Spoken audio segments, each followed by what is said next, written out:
राम की कहानी तो हम सब ने सुनी है, बचपन से सुनते आए हैं। लेकिन क्या कभी ये सोचा है कि इस महाकाव्य का सबसे जरूरी हिस्सा शायद खुद कहानी है ही नहीं, बल्कि वो है जो कहानी शुरू होने से पहले आता है। आज हम राम की कहानी में नहीं, बल्कि उस कहानी की आत्मा में उतरेंगे। हम पड़ताल करेंगे गोस्वामी तुलसीदास की रामचरितमानस की इस अद्भुत प्रस्तावना की। ये देखिए, महाकाव्य की शुरुआत किसी राजा, किसी युद्ध या किसी घटना से नहीं होती। नहीं, ये शुरू होता है एक प्रार्थना से, एक गहरे आवाहन से। तुलसीदास जी अपने इस इतने बड़े विशाल काम की शुरुआत कर रहे हैं और वो सबसे पहले वंदना करते हैं वाणी की देवी सरस्वती की और विघ्नहर्ता गणेश की। और यहीं पे वो सवाल उठता है जो इस पूरे विश्लेषण की जड़ है। आखिर क्यों एक महाकाव्य की शुरुआत ऐसी क्यों? तुलसीदास जी हमें सीधे कहानी में क्यों नहीं ले जा रहे? क्यों वो हमें यहाँ रोक रहे हैं, इस प्रार्थना पर सोचने को मजबूर कर रहे हैं? देखिए, ये सिर्फ एक रस्म या औपचारिकता नहीं है, ये एक चाबी है, पूरे महाकाव्य के रहस्य को खोलने की चाबी। तो चलिए देखते हैं कि तुलसीदास जी ये पवित्र मंच तैयार कैसे करते हैं। ये मंगलाचरण की एक लंबी, बहुत लंबी श्रृंखला है और जैसा मैंने कहा, ये सिर्फ एक परंपरा निभाने से कहीं ज्यादा है। एक बात पर गौर कीजिए, तुलसीदास जी सिर्फ देवी देवताओं की वंदना करके नहीं रुक जाते। वो अपने गुरु को प्रणाम करते हैं, वाल्मीकि जैसे महान कवियों को याद करते हैं, यहाँ तक कि शिव और पार्वती की भी वंदना करते हैं। ये एक गहरी विनम्रता का भाव है। वो मानो कह रहे हों कि ये महान काम मैं अकेला नहीं कर सकता, इसके लिए देवी देवताओं की कृपा तो चाहिए ही, साथ में पूरी परंपरा का आशीर्वाद भी चाहिए। ठीक है, तो अब पवित्र मंच तैयार है, प्रार्थना हो चुकी है। अब तुलसीदास जी दुनिया का एक नैतिक नक्शा हमारे सामने रखते हैं।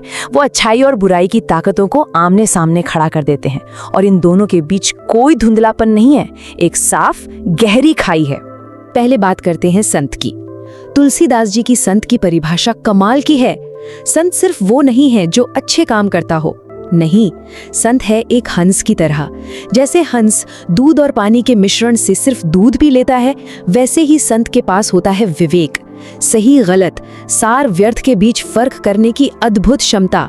वो दुनिया की इस मिलावट में से सच को निचोड़कर निकाल लेता है। और फिर संत के एकदम उलट है खल, यानी दुष्ट। और उसकी पहचान क्या है? तुलसीदास जी कहते हैं, खल वो है जिसे दूसरों के नुकसान में अपना फायदा नजर आता है। किसी और को बर्बाद होते देखकर उसे खुशी मिलती है और किसी को आबाद होते देखकर दुख। मतलब सोचिए, उसकी दुष्टता उसके काम से भी ज्यादा गहरी है, वो उसकी भावनाओं में बसी है। ये जो तुलना है ना, ये उस खाई को और भी चौड़ा कर देती है। संत को कहा गया है अमृत, जो जीवन देता है, और खल को कहा गया है मदिरा, जो सिर्फ भ्रम देती है, मोह देती है। और ये बात कितनी सच है ना। किसी सज्जन व्यक्ति का साथ छूटना सच में बहुत दर्द देता है, वहीं किसी दुष्ट इंसान से मिलना ही अपने आप में एक सजा है, एक तकलीफ है। और ये जो कपास वाली उपमा है, ये तो कमाल है।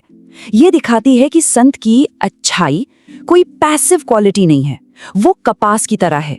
सोचिए, कपास पहले खुद कितने कष्ट सहता है, उसे पीटा जाता है, काटा जाता है, बुना जाता है। और ये सब क्यों? ताकि वो एक कपड़ा बनकर दूसरों के ऐब, दूसरों के दोष ढक सकें। ये आत्म बलिदान का एक एक्टिव चॉइस है।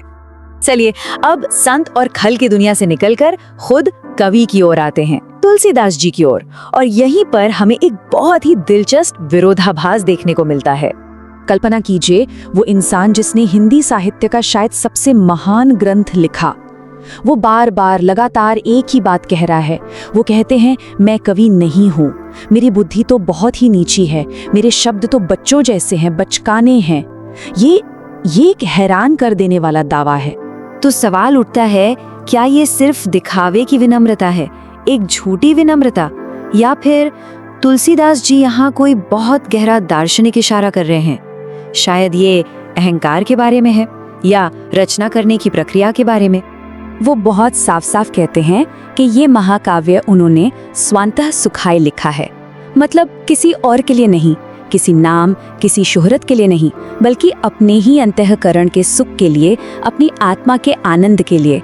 और ऐसा कहकर इस विनम्रता के साथ वो खुद को लेखक नहीं बल्कि एक माध्यम बना देते हैं।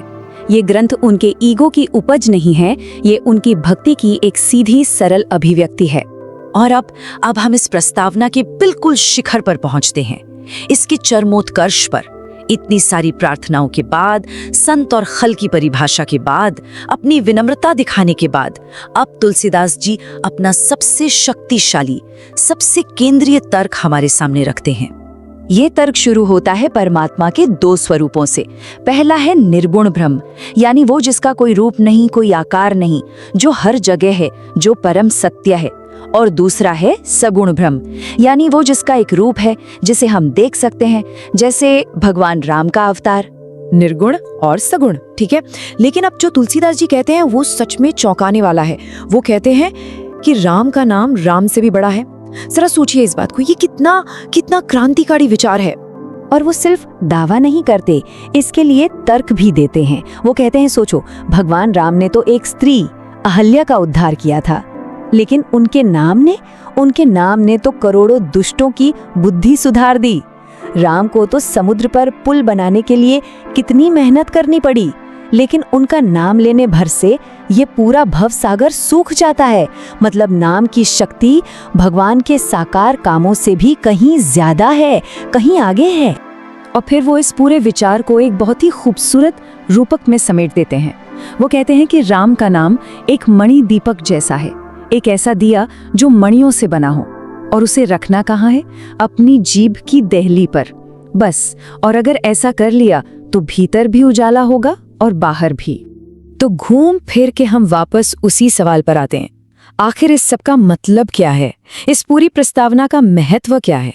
तुलसीदास जी ने कहानी शुरू करने से पहले इतना समय इन बातों पर क्यों लगाया? जवाब ये है कि ये प्रस्तावना महज एक प्रस्तावना नहीं है, ये एक दार्शनिक चाबी है, एक लेंस है, एक चश्मा है, जिसे पहनकर ही हमें आगे की पूरी कहानी को देखना और समझना है।